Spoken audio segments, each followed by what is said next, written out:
Hello વિદ્યાર્થી મિત્રો, open study point open for all ચેનલમાં આપનું હાર્દિક સ્વાગત છે. આજે આપણે શીખીશું ધોરણ 8 વિષય વિજ્ઞાનની નવી સ્વ અધ્યયન પોથી નો પાઠ 9 ઘર્ષણના પ્રશ્નોના જવાબની સમજ મેળવશું. વિદ્યાર્થી મિત્રો, આ વિડીયોનો હેતુ ફક્ત વિદ્યાર્થીઓ સરળતાથી સમજીને લખી શકે તે માટેનો છે. તેથી વિદ્યાર્થી મિત્રો, આ વિડીયોમાંથી જો જવાબ લખવાને બદલે તમે તમારા વિચારો મુજબ જવાબ લખી શકો છો. તો ચાલો જોઈએ પાઠ 9ના પ્રશ્નોના જવાબની સમજ.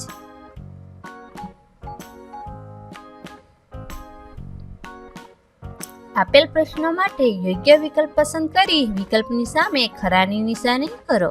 સૌપ્રથમ વિકલ્પની સમજ મેળવીએ. 1. પ્રવાહીમાં ગતિ કરતી વસ્તુઓને યોગ્ય આકાર આપીને કયા ઘર્ષણને ઘટાડી શકાય છે? જવાબ આવશે તરલ ઘર્ષણને ઘટાડી શકાય છે. 2. મશીનોમાં શાનો ઉપયોગ કરીને ઘર્ષણ ઘટાડી શકાય છે? સાચો જવાબ આવશે બોલ બેરિંગ. મશીનોમાં બોલ બેરિંગનો ઉપયોગ કરીને ઘર્ષણ ઘટાડી શકાય છે. 3. નીચેનામાંથી કયા સાધનમાં ઘર્ષણ બળ ઘટાડવા માટે ઊંજણનો ઉપયોગ કરવામાં આવે છે? ઉપરના તમામ, એટલે કે હિંચકો, સાયકલની ચેન, દરવાજાના મિજાગરા વગેરે સાધનમાં ઘર્ષણ બળ ઘટાડવા માટે ઊંજણનો ઉપયોગ કરવામાં આવે છે. 4. સપાટીને ખાલી જગ્યા બનાવીને ઘર્ષણ વધારી શકાય છે. ખરબચડી બનાવીને ઘર્ષણ વધારી શકાય છે. 5. ખાલી જગ્યા બળને ઓછું કરવા માટે કુસ્તીબાજ પોતાના શરીર પર તેલ લગાડે છે. ઘર્ષણ બળને ઓછું કરવા માટે કુસ્તીબાજ પોતાના શરીર પર તેલ લગાડે છે. પ્રશ્નોના જવાબ આપો. 6. બે પથ્થરની મદદથી આગ પેદા થવા માટે કયું બળ જવાબદાર છે? જવાબ: બે પથ્થરની મદદથી આગ પેદા થવા માટે ઘર્ષણ બળ જવાબદાર છે. 7. જેમાં ઘર્ષણ બળનો ઉપયોગ થતો હોય તેવી રોજિંદા જીવનમાં જોવા મળતી ઘટનાઓ લખો. દાખલા તરીકે લખવું. 1. બોર્ડમાં ચોક વડે લખવું. 2. રસ્સાખેસમાં ખેલાડી હાથ પર પાવડર લગાવે જેથી હાથ સરકી ન જાય.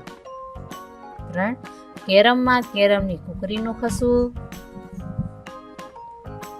8. નીચેની ક્રિયાઓમાં લાગતા ઘર્ષણ બળને મિત્ર અને શત્રુમાં વર્ગીકરણ કરો.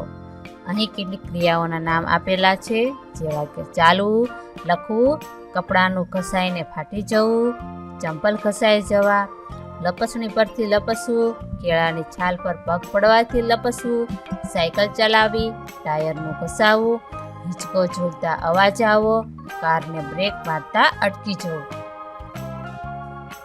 હવે એનું મિત્ર અને શત્રુમાં વર્ગીકરણ કરવાનું છે. સૌપ્રથમ મિત્ર.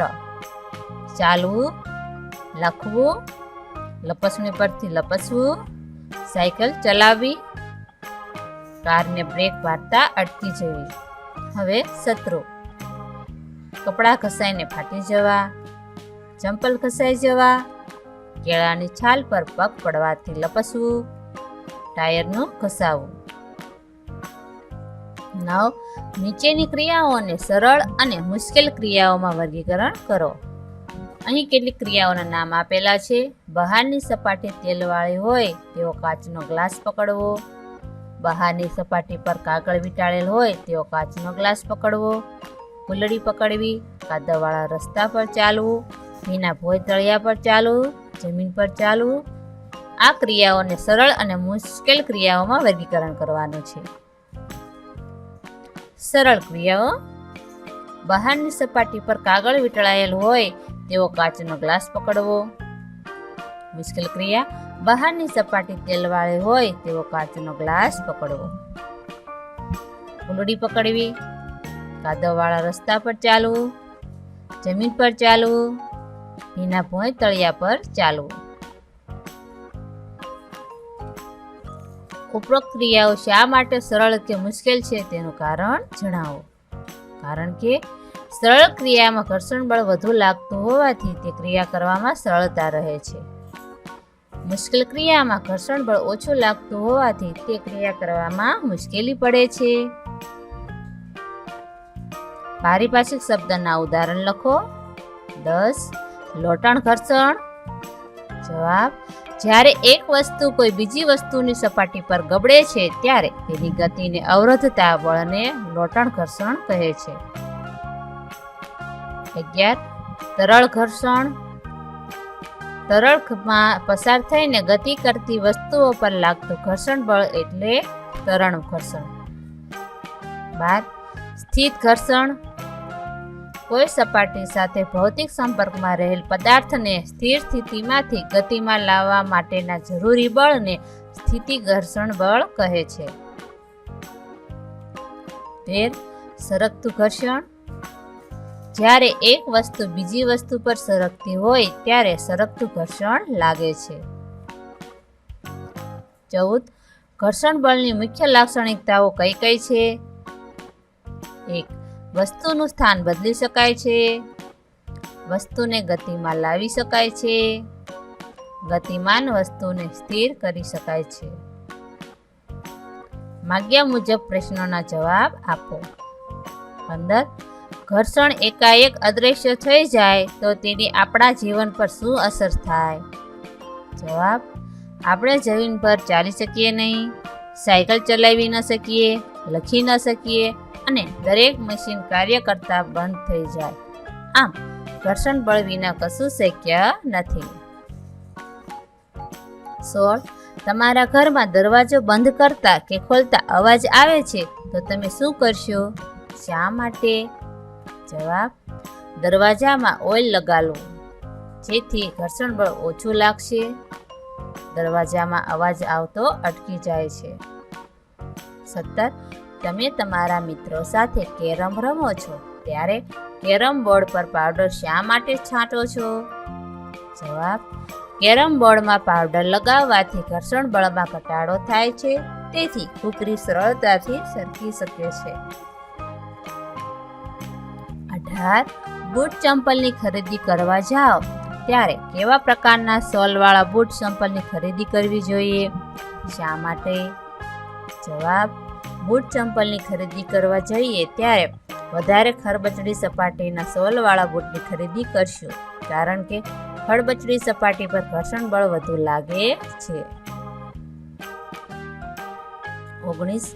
સામાન્ય રીતે ટાયરની સપાટી કેવી જોવા મળે છે?